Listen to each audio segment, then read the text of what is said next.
Hi everyone, my name is Emmanuel Joseph Akile and welcome to iRadio YouTube channel. Today we are going to talk about the Revitalized Peace Agreement, its implementation. We look at the assessment of the status of the peace deal. The Parliament has already been established. It has been reconstituted since August last year. We'll talk about the security arrangement. Graduation of the necessary unified forces is yet to take place, and also the elections are expected next year.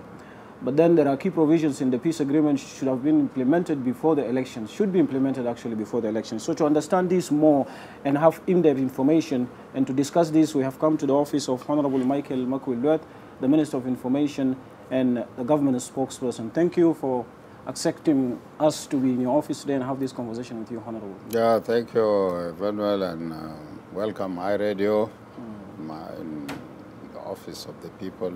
All right. And I'm here available to and we do appreciate answer that. your queries. Right. Let's begin with the peace agreement, Honorable Minister. Let's have your assessment on the status of the implementation of the Revitalized Peace Agreement. Where are we from the implementation? Well, we are in the process of implementing the agreement. So we are nowhere. We are still within the agreement, and we are implementing the agreement, and we want to make sure that it is implemented in letter and spirit. In chapter one we have almost completed it. It is only the commissions at the national level which have not yet been reconstituted, and this is because some of these commissions are supposed to be reconstituted after the amendment of their laws or enactment of their laws. Some of them were created by the agreement. They have to be established by law, and their laws are not yet out. Some of the commissions and institutions are established by law, but their laws are supposed to be reviewed so that they are reconstituted. That is the only thing. The major problem in the whole agreement is chapter 2 of the agreement, which is the security arrangements. In the security arrangements so far we have not done well, because we should have graduated the first batch and the second batch even by now. But we are unable to graduate them due to some difficulties. Hopefully they will be resolved within the next month, if possible. The forces will be graduated. This will be the first batch. The problems that we are encountering in this are one, the issue of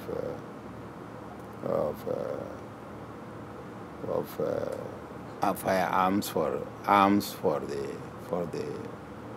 the army. Because of the arms embargo? Of course, we have the arms embargo, and unfortunately, the opposition forces, when they went to the training centers, they left their guns behind and were accepted in the training centers, and only to find that they left their rifles behind, and as I could not go back to go and bring them. That is one. We are under, because of the arms embargo, we are unable to buy them arms, and as such we are in this dilemma. This is one. So we have been put under very high pressure by the international community to graduate these forces, and we have been telling them that you either lift the arms embargo so that we buy arms for them, or if there is any good Samaritan to give us the arms embargo without us buying them, that will be good, and that is if the arms embargo is lifted. Otherwise, in the absence of the arms embargo, will not be in a position to graduate these forces. They insisted that they must be graduated, and as such, they may be graduated with the sticks on which they were trained. And on this, all those soldiers who went in with their arms will be graduated with their arms. But those who went without will have to be graduated with sticks until that time comes when we'll be in a position to provide them with arms. There are concerns that there are many arms in the hands of people. And the same thing you mentioned, the international community continue to state that, why do you need guns? You have enough guns. Could that be the reason as to why you will continue to graduate them with the sticks, as you said? Well, the international community has the right to ask so, because they are not actually in, they don't understand the situation in which we are. I'm saying we don't understand the situation because these firearms which are in the hands of the civilians need a force to disarm them. And if you don't have the necessary force to disarm them, then you cannot venture into it and just say, you will not go and stand and say, you civilians, put your arms and bring them here. They will not do it. So we need a force that will disarm them. So this is why it is important that this force, which is now under training, will be the force that will disarm the civil population. So how are you going to graduate next week, Honorable Minister? What else on this would you tell the people of South Sudan differently? Because it's not the first time we are getting this kind of a statement next week. NTC mentioned that before. I have not mentioned next week. I said probably next month. Next month. Because the next month is left, we are on the 15th of December now. So I say probably because it is not us who are directly responsible for all these things. But there is a body that is in charge of that. And that body is the body that will come and tell us that now the force is ready for graduation. And as such, we cannot give the exact date because the body in charge of the training and the organization, training, deployment, and all these of the army is the body that we are waiting for. And what about the other problem? Yes. The other problem that is also facing us is the problem of ranking. Well, under the normal conventional army or security forces, the organization starts from the bottom upwards. And when you start from the bottom upwards, you start with the determination of the level of the officers as they go up. You go determining the ranks as according to the force you have. This is what the government, the in government, what is the government is saying. And for the opposition forces, they say that the organization should begin from the top downwards. That is, you need to determine the leadership at the top level, and then you come downwards. This, of course, is not possible because you cannot start reorganizing a force from the top of the time when you don't know the number of forces that they are going to command.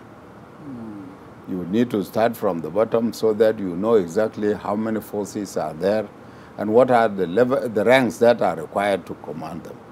That is it. That issue is in process, and I'm sure it will be agreed.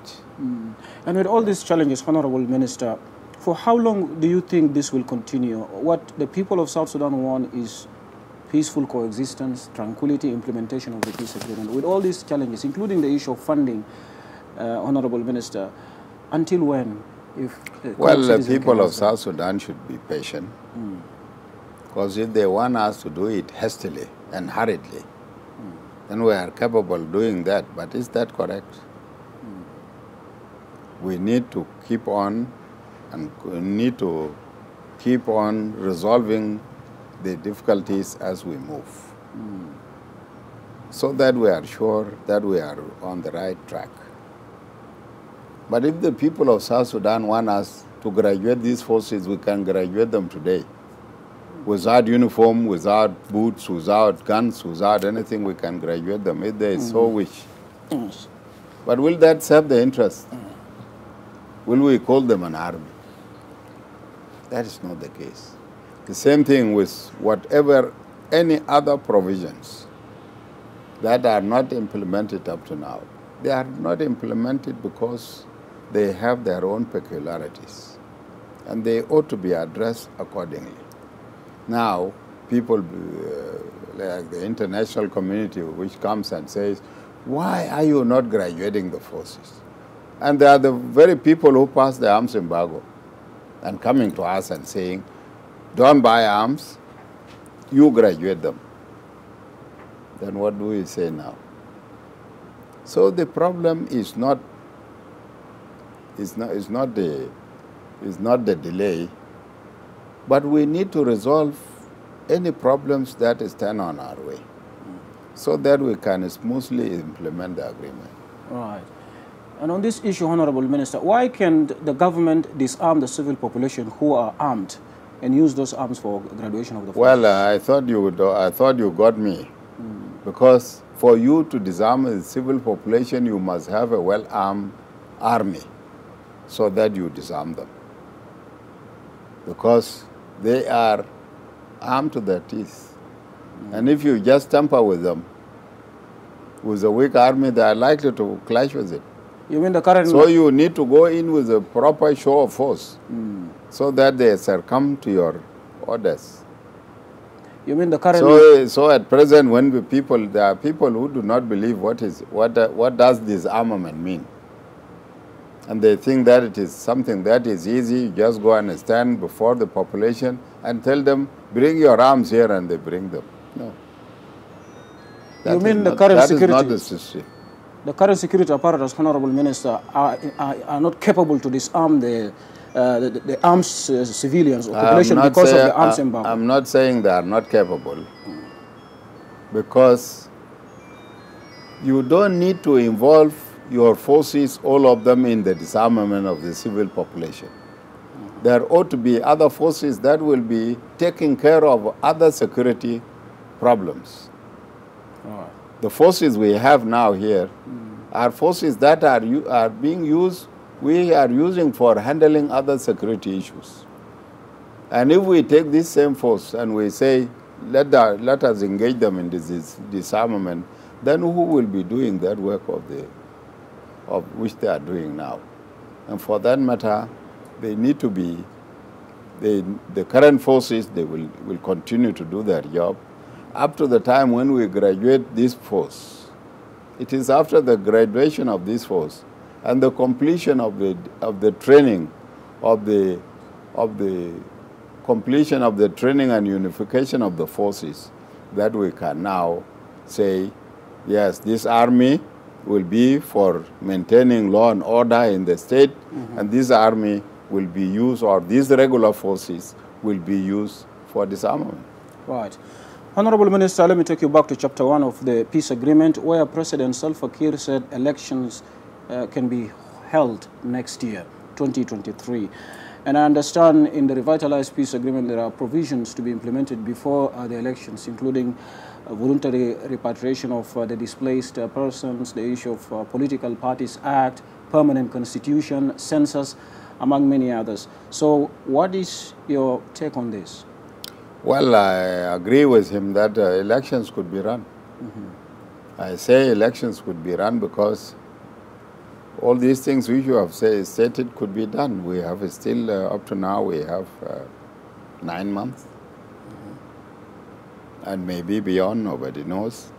But within these 9 months, if there is a goodwill, if there is the will, then all these laws will be amended, because what is in the parliament now, the parliament, after passing the budget this month, this week, next week they will start with the enactment of the laws. That are, there are laws that need to be enacted, like the NCRC, National Constitutional Review Act. This act will establish the commission for the review of the Constitution, because they will not be starting from nowhere. The NCRC had earlier started on this and did a lot of work. And so the current body that will be, the body that will be established according to the law, will not be starting from nowhere, but they will start from where the last committee stopped or commission stopped. So within this period, we can even enact the law, the constitution. For the other laws, they will be passed by the parliament, and there is no doubt about that. They will be passed and operationalized. Including the Political Parties Act. The Political Parties Act, the election law, and all these will be amended. These are mere amendments. These are mere amendments. They are not new acts. And they have already been reviewed, and they are now pending before the parliament. And as soon as the parliament passes the budget, then they will embark on the enactment of laws. All right. And we recently spoke to the chairperson of the Election Commission, Dr. Akok, and he talked about the issue of census. So can you enlighten the public? What does the peace agreement, the revitalized peace agreement, actually stipulates when we talk about elections? Is it a must that the people of South Sudan have to go for census before these elections? It's not a must. Because the population census has to do with a lot of things. It is not usually conducted for elections only. But it's conducted even for planning. This is the most important thing. The government must know the population, its population, so that it can plan for them accordingly. This is the most important, not elections only. But for elections, it's a matter of making the registration. For us here, we don't have all these records. And every time when people say that people are going for elections, you go and register. This is what is usually done. So it will not be difficult to run the elections. For the population census, it could be done at any other time, because it is through it that you can determine other things. When you earlier, Honorable Minister, talked about political will, who are you referring to here? Because I understand we're talking about unity government. So when you say political will, what are you trying to explain now? Political will of the parties signatory to the agreement. So you mean there are parties I mean the parties signatory to the agreement. That means there are some parties that are not willing to continue with the implementation or derailing the process? Maybe. Honorable Minister, let's talk about the violence in some parts of the country. And we mentioned an example of Makuei, Abiy, Baidi, Duke, Kajukeji, among many others.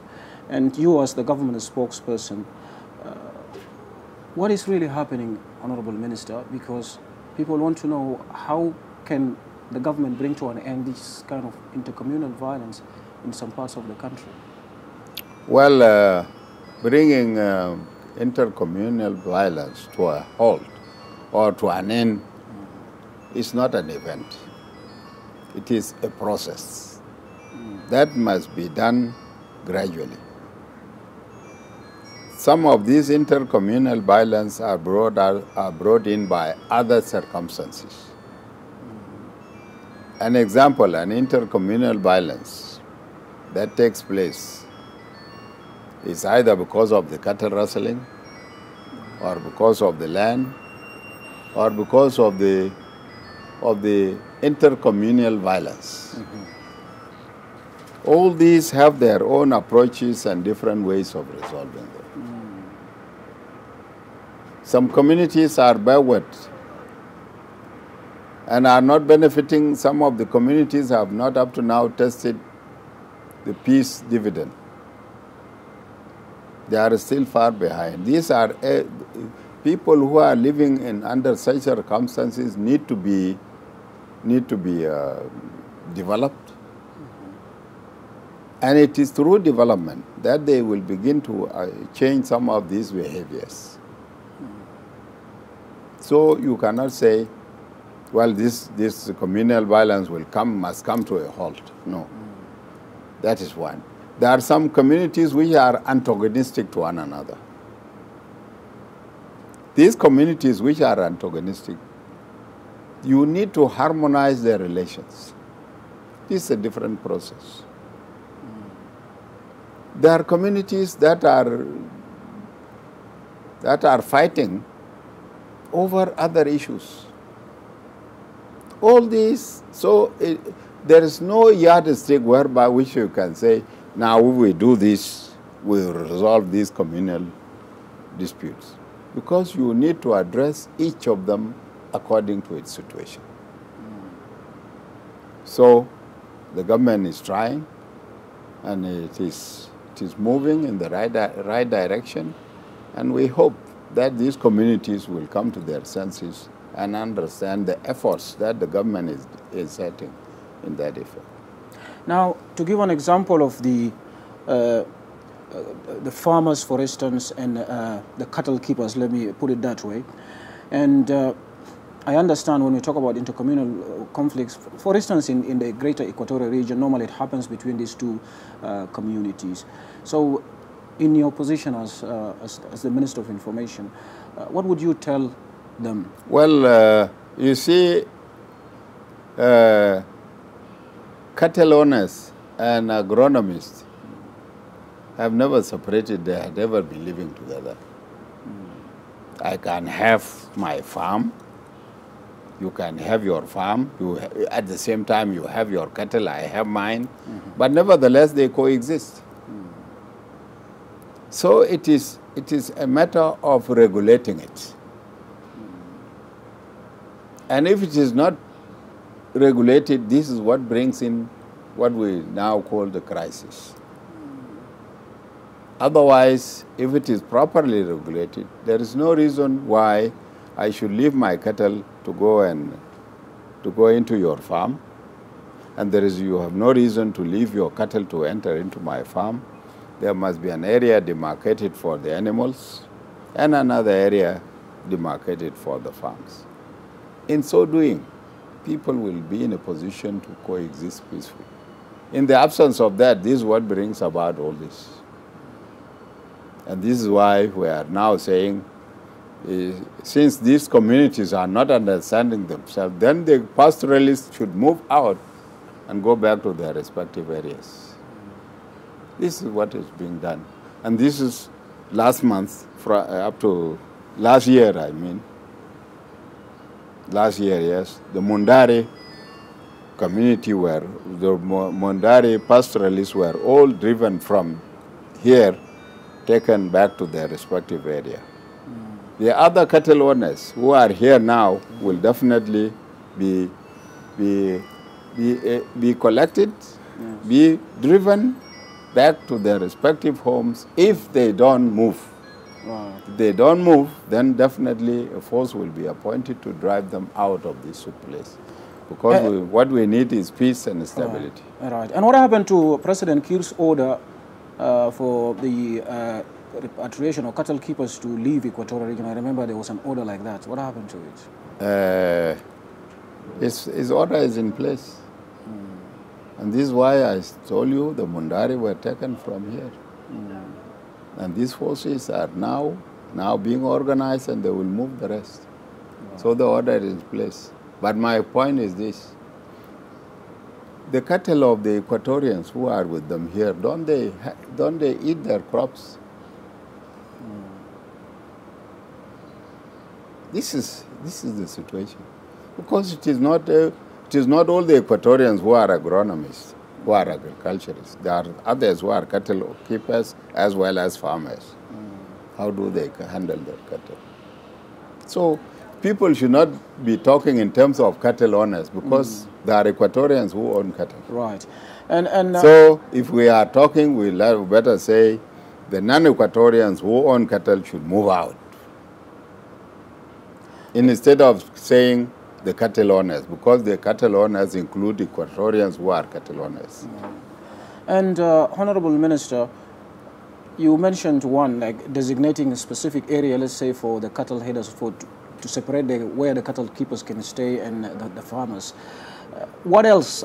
Is this the only one regulation you think can help, or what else do you think can add up to this positively? Well, this is not the final solution.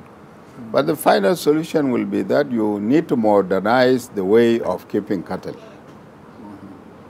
You need to modernize it, so that instead of driving your cattle all the way, You set up your own ranches and stay with them. Right. This is the ultimate aim.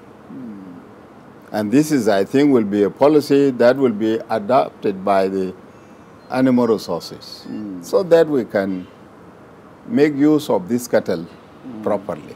Right. So that we can use them for business other than using them for prestige. Yes.